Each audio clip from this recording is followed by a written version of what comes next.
Hello guys! So welcome again sa ating tarot reading sessions. So ang topic naman natin ngayon ay bakit naiinis sa'yo yung ibang tao. So ano yung kinaiinis sa'yo ng mga tao sa iyong paligid, pile number 1. Okay, let's see.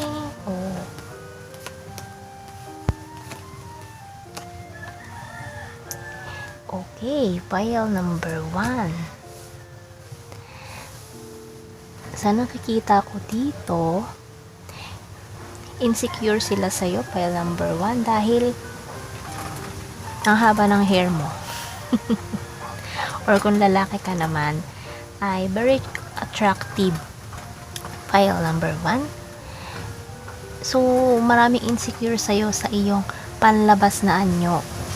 Maraming tao ang naiinggit sa'yo dahil ikaw ay parang maladyosa ang kagandahan or yung kagwapuhan mo ay to the highest level, mga ganung factor. Kumbaga, flawless, ganun. Parang walang masasabing kapintasan. Yun. Kaya maraming naiinggit. Oh, grabe, ang lakas ng hangin. Maraming naiinggit sa'yo. And matalino ka din, pile number 1. So, yan yung isa sa mga kinaiinisan sa'yo ng mga tao, kinaiinggitan sa'yo. And malakas yung pandama mo, pile number 1. Alam mo agad kung yung isang tao ay ayaw sa'yo. Ramdam mo. Kasi malakas ang iyong intuitions, ang iyong pandama, sensitive ang iyong mga senses.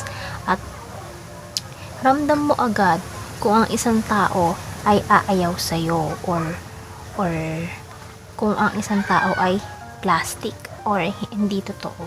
So yun, ang nakikita ko dito. And ikaw ay talagang focus sa iyong trabaho. Hinihintay mo na lang yung mga rewards mo, and yan, masipag ka. Kaya marami din naiinggit sa'yo, lalo na sa iyong field of work, pile number 1, kasi very dedicated ka. So madaming projects ang ibinibigay sa iyo.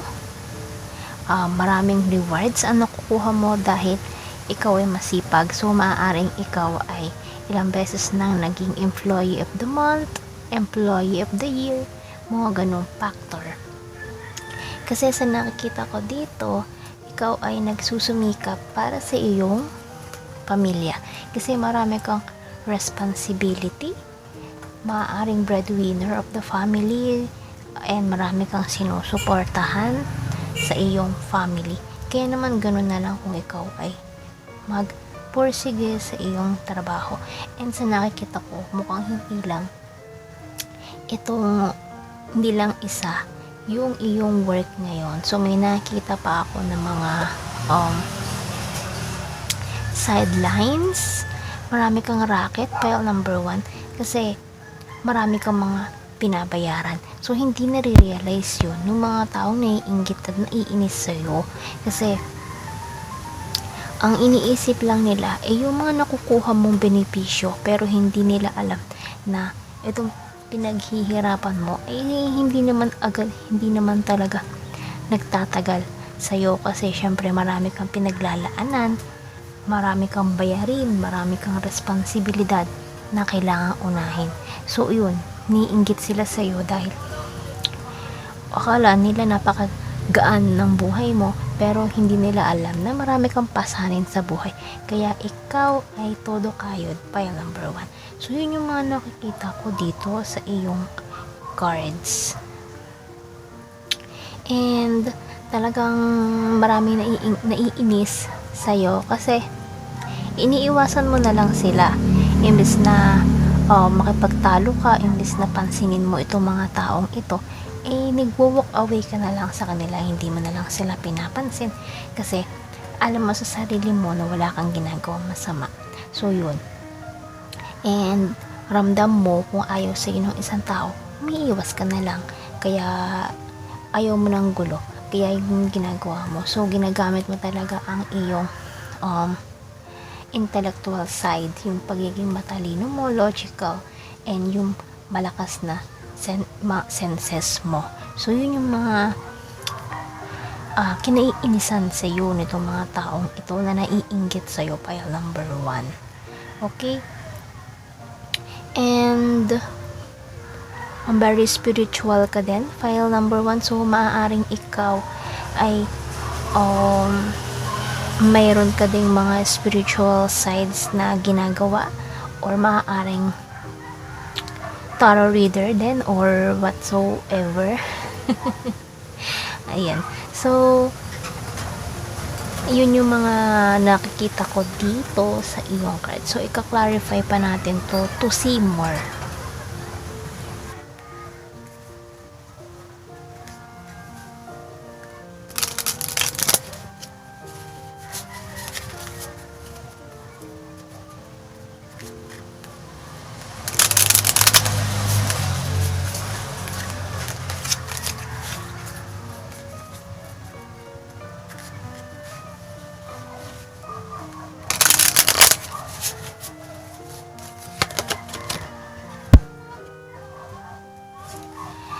Okay, clarification card mo, 6 of Cups. So, may mga tao from the past, maaaring mga kababata mo na talagang nakaka-misinterpret dun sa mga ginagawa mo ngayon. Maaaring ito mga kababata mong ito ay hindi mo nakakausap sa ngayon. And nami-misinterpret nila yung hindi mo pagpansin sa kanila. So yun, isa kinaiinis nila sa iyo, pile number 1.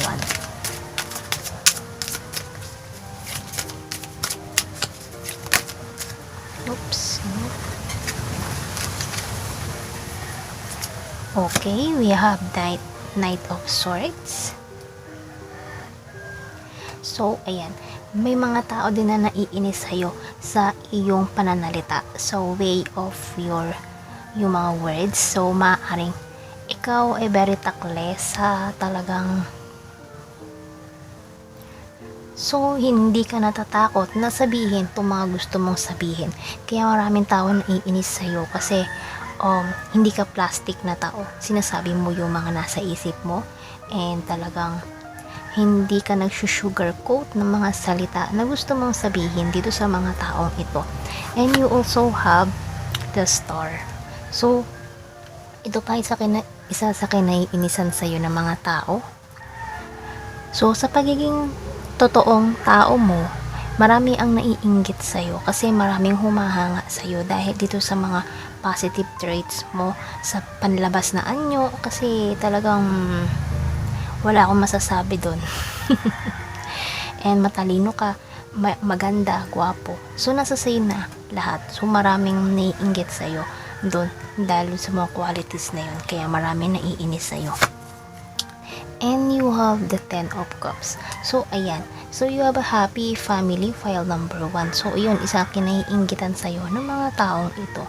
Okay? Dahil doon sa masaya nyong family. So ayun, maraming naiinggit sa'yo doon na kahit hindi naman perfecto yung family nyo, marami pa rin naiinggit.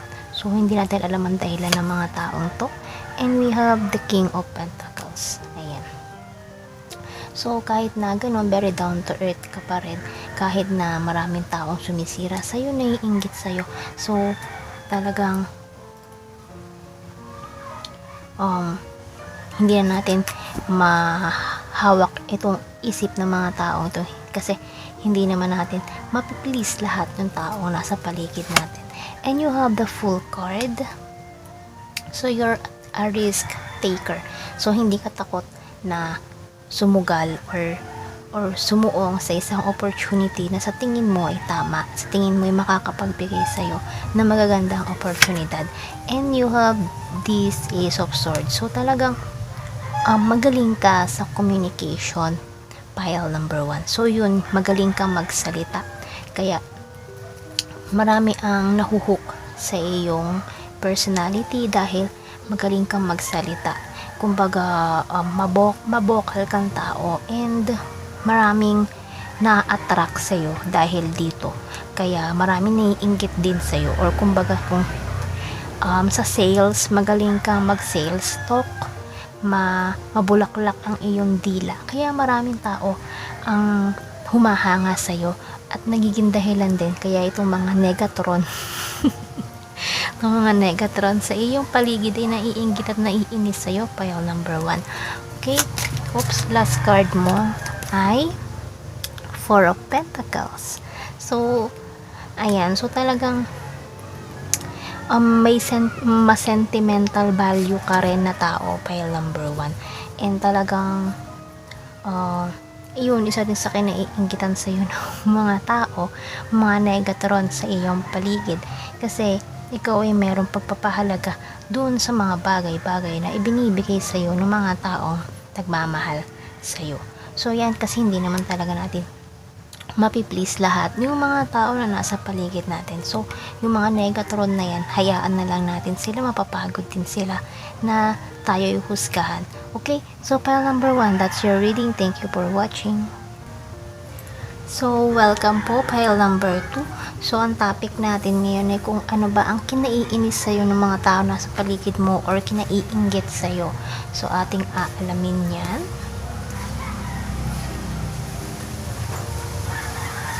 Okay. Oh, lakas ng hangin talaga. Ayan. So, ayan, malinaw na malinaw pa sa sikat ng araw. You have the star. So, marami na humahanga sa'yo. Pile number 2, ha? So, marami ang taong inspired dahil sa'yo. So, ayan. Kaya naiinggit yung ibang mga negatron sa iyong paligid dahil parang ikaw yung nagiging center of the eye, apple of the eye ng mga tao na gusto rin nila na mapansin sila. So, yung maraming negatron sa iyong paligid din. Maraming toxic people ang nakapaligid sa iyo, pile number 2. And some of this person ay talagang they left you out in the cold para na rin siguro akala nila mapaparusahan nila ikaw dahil dun sa ginawa nila, pero hindi, kasi kahit na tinalikuran kanila, nag-step out ka pa din, nag-shine ka pa din sa kanila. So yun, kahit hindi ka nila tinulungan, so maaaring humingi ka ng tulong dito sa mga taong ito pero hindi ka nila tinulungan kasi bitter sila sa iyo. Maraming insecure sa iyo, pile number 2. Yun na nakikita ko. Kaya nung humingi ka ng tulong dito sa mga taong to, hindi ka nila tinulungan, nalikuran ka nila. So yun yung mga nakikita ko dito kasi takot sila na maangatan mo pa sila. Takot sila na balang araw mas maungusan mo sila. So yun yung mga nakikita ko dito. At saka okay, so talagang ikaw ay nakaayon dun sa kung ano yung tama. Kasi kahit ginawan ka ng mali nitong mga taong ito from the past na hindi ka tinulungan, inintindi mo pa rin sila, ginawa mo pa rin yung tama. Hindi ka nag-isip or nag-ano ng masama laban dito sa mga taong ito. Still very passionate ka pa din, ginagawa mo kung ano yung passion mo. So, and sa nakikita ko kasi, tingin sa'yo ng mga tao, maswerte ka. Okay? So, yan, isa sa kinaiinggitan nila sa'yo. Akala nila, inisip nila, maswerte ka. Kasi, so, i-claim mo na lang, pile number 2, na maswerte ka para pumasok yung mga swerte, diba? So, hayaan mo na ito, mga negatron na ito na sumisira sa iyo kasi mahahawa ka lang ng pagiging nega nila kung papatulan mo pa. So, ayun, eliminate those toxic people, negative people, itong mga negatron na ito. Hayaan mo na lang sila na kung hindi sila masaya sa buhay nila, hayaan mo na sila na sa buhay nila hindi sila masaya, diba? Huwag na sila mandamay. Kasi ayan, nakikita rin kasi nila na unti-unti na natutupad itong mga pangarap mo, pile number 2. Kaya naiinggit sila sa'yo. So, i-clarify pa natin itong mga cards mo. And so nakikita ko dito, magaling ka rin mag-communicate. So, isang advantage mo yun, magaling kang magsalita. Kaya yun, marami din naiinggit sa'yo, pile number 2. Okay? So, iwasan mo lang itong mga tao na may bisyo. So, yun ang isang payo sa'yo. Iwasan mo sila, pile number 2, kasi baka madamay ka pa dito sa mga ginagawa nitong mga taong ito, mga toxic people na ito.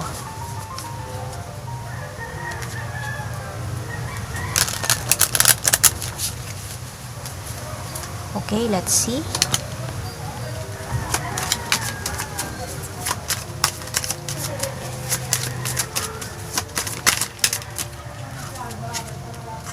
Wala pala. Oops. Ayun.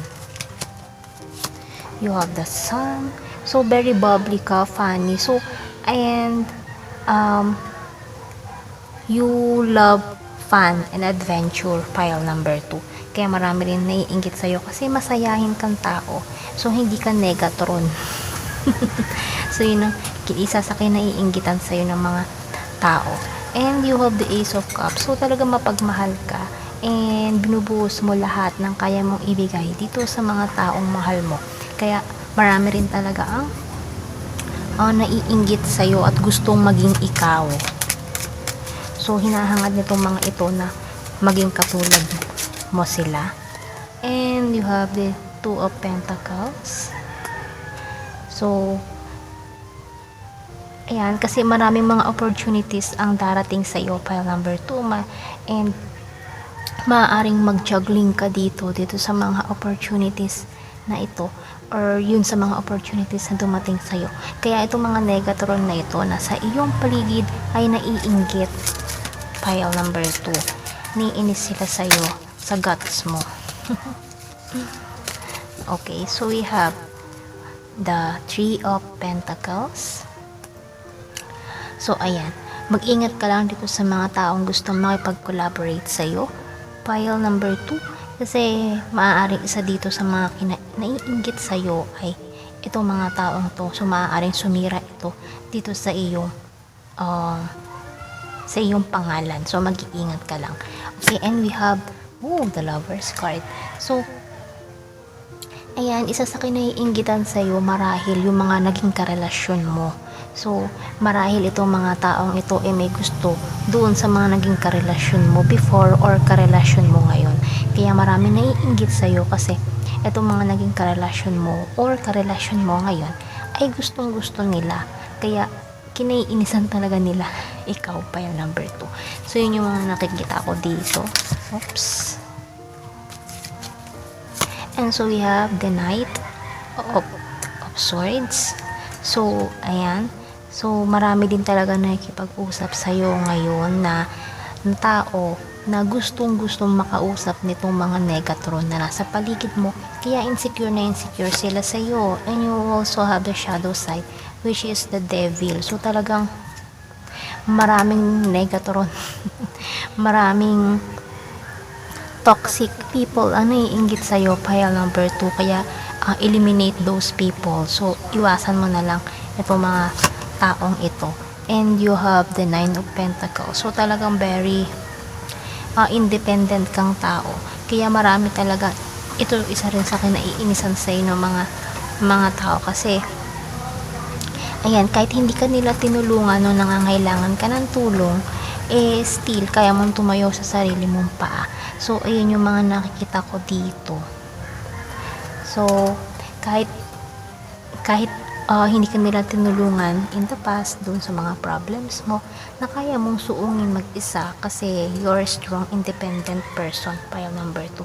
And, ayun, nung hindi ka nila tinulungan, nagulat sila nung na kaya mong tumayo sa sarili mong paa.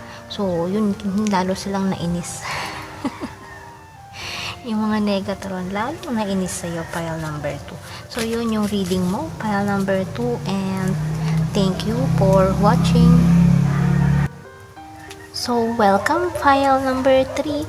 So, ano ba itong mga kinaiinisan sa'yo? Itong mga tao na nasa iyong paligid, itong mga negatron na ito.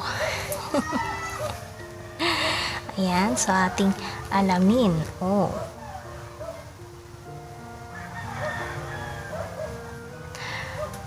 Okay. So, mahaba ang pasensya mo, pile number 3. Kaya, naiinis itong mga taon to kasi hindi mo sila pinapatulan. Kasi, kaya kahit na maraming tao na ikipagtalo sa'yo, kalmado ka pa din. Pinapakita mo yung calm side mo. Hindi mo sila pinapatulan, hindi mo sila pinakikitaan ng mga masasamang sides mo. Kasi, iniisip mo na sayang lang yung laway mo, sayang lang yung pagod mo, yung kung may kipagtalo ka dito sa mga Negatron na ito. And which is a good thing naman kasi hindi naman natin kailangan patunayan dito sa mga Negatron na ito yung ating worth kasi pinanganak tayo hindi para i-please ang lahat ng tao. So, mahalin na lang natin yung mga tao nakaka-appreciate sa atin, which is yun ang ginagawa mo. So, ayan, kaya maraming naiinis sa'yo, pile number 3, kasi kahit anong iba to nilang masasamang salita sa'yo, hindi mo na lang pinapansin. Okay, so wag na lang natin patulan itong mga tao na naninira kasi itong mga Negatron na ito, kung hindi sila masaya sa buhay nila, wag na silang mandamay, di ba?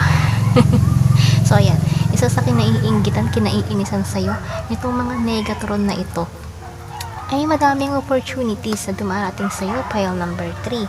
So, kaya kahit minsan feeling trap ka, nagagawa mo pa rin na bumangon sa sarili mong paa.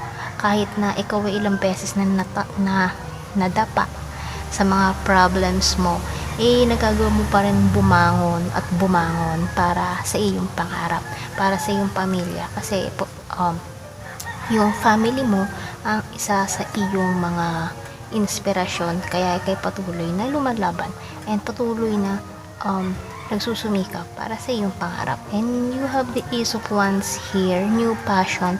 So, ayan, kung ano yung passion mo, pile number 3, gawin mo. Kasi kung ano yung makakapagpasaya sa'yo, yun ang mas magandang ginagawa mo sa buhay mo. So, sundin mo kung ano itong passion mo sa buhay, pile number 3. Kasi, mahirap yung ginagawa mo yung isang bagay na hindi mo naman gustong gawin, di ba?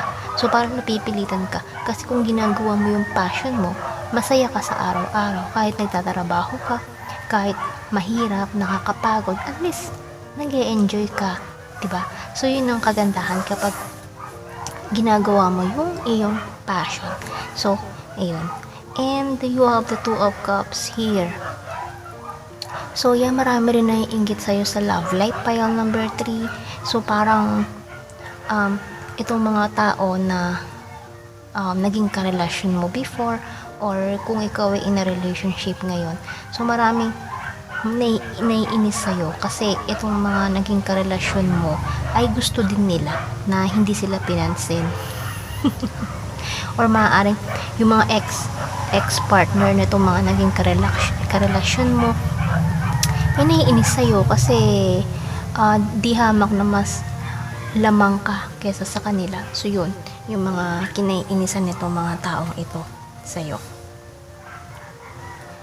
And sa ngayon, pile number 3, marami nakakapansin na ang laki ng pinagbago mo with the Judgment card. Kasi yung mga tao sa paligid mo, hindi sila makapaniwala na ang laki ng pinagbago mo ngayon. So, kumbaga dati, minamata-mata ka nila, tinatapak-tapakan ka nila. Hindi nagulat sila na ikaw ngayon ay malayo na ang narating kumpara doon sa kung ano ka before. So, yun na isa sa kinaiinggitan sa'yo nitong mga taong to kasi nalamangan mo na sila. Kumbaga dati, magkaka-level lang kayo. Ngayon, hindi. Ngayon, nalampasan mo na sila. Naungusan mo na sila. Kaya itong mga taong to ay naiinggit sa'yo kasi ang lahi na narating mo kumpara sa kanila. So, ayun yung mga kinaiinisan sa'yo, kinaiinggitan sa'yo nitong mga Negatron na ito. So, i-clarify pa natin mga cards mo to see more.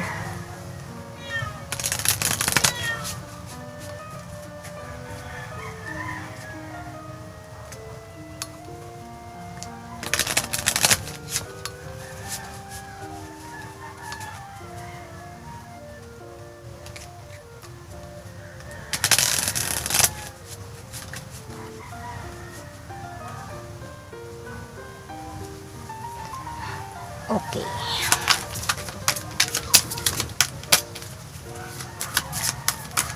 Oops. Itong mga nahulog. Okay. You have the Two of Swords. So, mag-ingat ka lang pile number 3 dun sa mga decision making mo.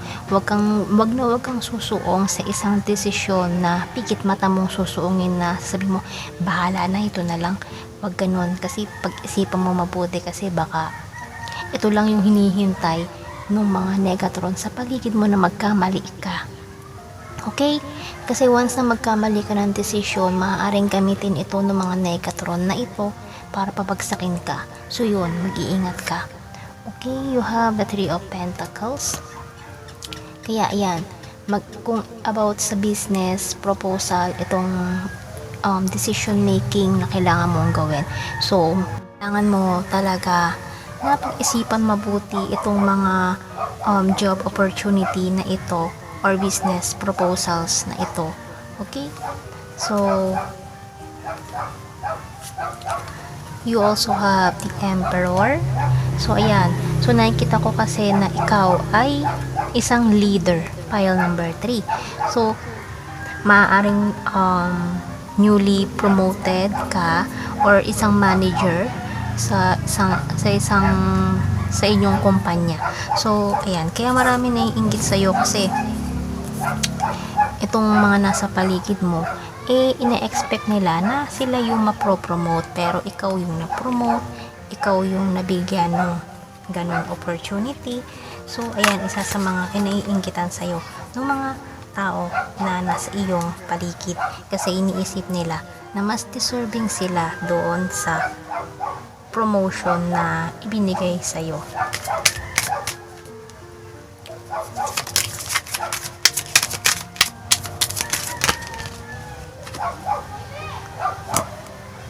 King of Swords. So, talagang matalino ka din. Pile number 3. So, kung ginagamit. Kaya, hindi na nakakapagtaka kung bakit ikaw ay na-promote at ikaw ngayon ang leader dito sa iyong pinapasukan na kumpanya. Yan. So, yan. Marami naiinggit sa'yo dahil doon. So, marami talaga Negatron sa paligid. Pile number 3. Hindi natin sila maiiwasan pero pwede naman natin silang deadmine at i-eliminate sa buhay natin, di ba? So, you also have the Knight of Pentacles. So, this is the slowest knight of the deck. Pero ito ay slowly but surely. So, ganun ka din. Very, kumbaga sa mga pangarap mo. So, yun, tumigil din yung aso sa kapitbahay. So, ayan. So, talagang, ayan na naman siya. Kumbaga sa mga pangarap mo, ay slowly but surely ka. Pile number 3. And you also have the Six of Pentacles. So, mapagbigay ka ng tao. Yung mga taong humihingi ng tulong sa'yo. Tinutulungan mo kung kaya mo naman. Pero, may mga times na, syempre, hindi naman lahat ng tao humihingi ng tulong. Matutulungan natin kasi syempre limited lang ang resources natin, kaya itong mga taong ito natin natanggihan mo sumasama ang loob sa'yo, naiinis sa'yo kasi ang dating na agad sa kanila madamot ka kasi hindi mo sila natulungan. Kaya ayun, itong mga Negatron na ito ay imbis na maging thankful sa'yo, ayun, nagagawan ka pa ng hindi maganda minsan. So, you also have the Moon. So, ayun, may pagka-mysterious ka, tahimik na tao, and very private person. Pile number 3. Kaya, itong mga Negatron sa iyong paligid, hindi sila masyadong makakuha or makasagap ng mga information tungkol sa'yo kasi hindi ka ganun ka-vocal dito sa mga Negatron na to kasi hindi mo sila pinapansin So, ayun. So, wala sila nakukuha ang other kind of information from you kasi you are aloof. Yun na nakita ko dito. So, and last card mo ay Six of Wands. So, ayan, very, ka din, well-known person. So, maaaring maraming tao ang nakakakilala sa iyo at maraming tao ang sumusuporta sa iyo, and iyan isa sa mga kinaiinggitan sa iyo ng mga tao sa iyong paligid. File number 3. So maaaring maraming kang followers sa social media na isa sa kinaiinggitan sa iyo. So ayan, file number 3, yung mga kinaiinisan sa'yo, kinaiinggitan sa'yo nitong mga Negatron sa iyong paligid. So that's your reading. Thank you for watching.